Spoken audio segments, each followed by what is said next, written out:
Hey guys, welcome back to a different kind of video. This is probably only gonna be, I'm probably not gonna make many of these videos in the future.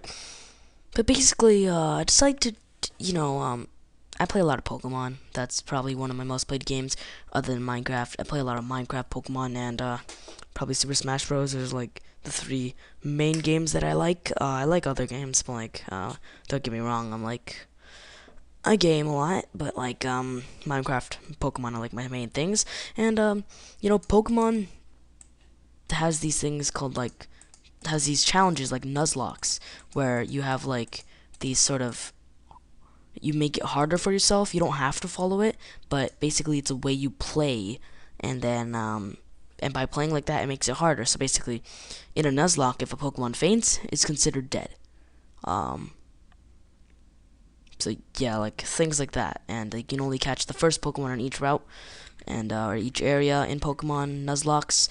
But yeah, basically I decided to try to make a Minecraft survival challenge, which I will be doing a playthrough on in the future, probably in probably tomorrow. I'll upload the first video. I haven't filmed it yet, but probably gonna upload it tomorrow.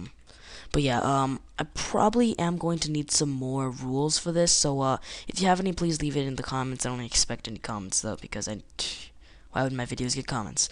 But basically, first rule is no crafting weapons. This means swords, bows if you're playing with mods, which I recommend you don't.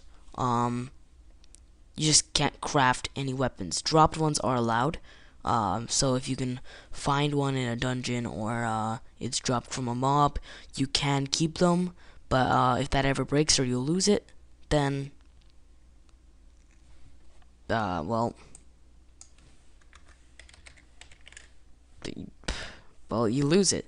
But if you do drop it, then then that's too bad. But yeah, basically, the reason I don't recommend you play with mods is because a lot of mobs in mods drop like weapons, modded weapons. So it's probably gonna be a lot easier if you play with mods. And second rule, play on easy, medium, or hard, or easy, normal, and hard.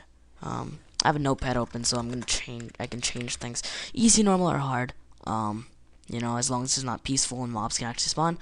Only one chest is allowed per house, which I like this rule. Basically, you can only have one chest, but the cool thing is you can store items in like furnaces or stuff like that. You can like store items in furnaces, dispensers, things other than chests. But each house can only have one chest. So if you're playing multiplayer, if you're playing with two people, both houses have to be only have one chest. Double chests are allowed, so double chests count as one chest.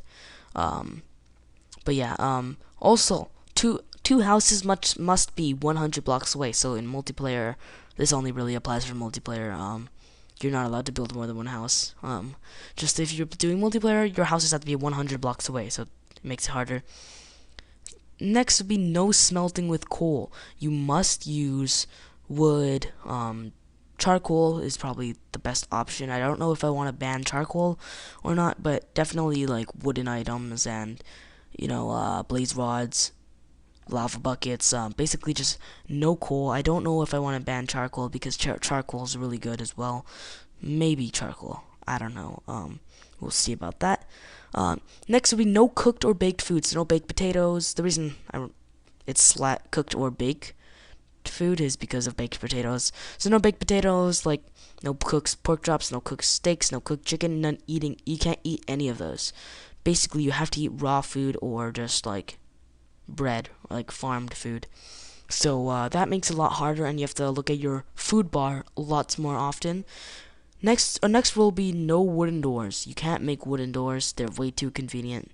You can just either cover it with a wall every day, or get like iron doors with pressure plates. But with pressure plates, mobs can get through, so you probably want a button. But that's also going to be harder if you're trying to run into your house. It's hard to open the door by pressing a button. So yeah, it makes it a lot harder if you're running away from mobs.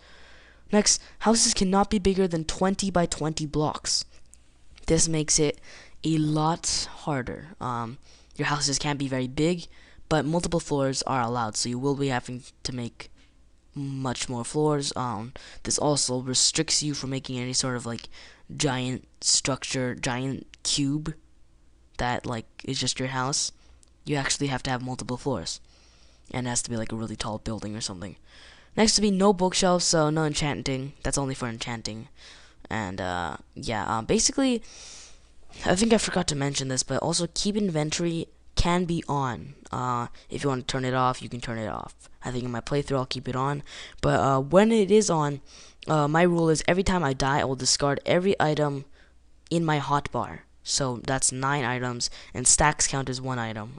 So basically, every time I die, I discard my hotbar, which is pretty simple. I just discard every item on my hotbar, and I am going to be playing with too many items, which I recommend if you guys want to play this, then play with too many items because you can just easily discard your items, unless you don't want to do keep inventory. But you know, you can play normal Minecraft before game rules, and you can just don't have to do keep inventory. I think keep inventory is probably one of the best updates there was. Just because, you know, I'm not good at survival Minecraft. I'm more of a creative person. Like, I'm not saying that I'm a creative. I'm saying that I like playing creative. But, yeah, I'm not really the survival person, so I'm really bad at survival. And yeah, anyway, guys, that's pretty much it. And I'll see you guys all in the next video, being this survival challenge. Playthrough episode 1. I'm probably going to take a break from the survival challenge, though. Like, I'm only gonna do like an episode a week. But yeah, that's pretty much it, and I'll see you guys all later.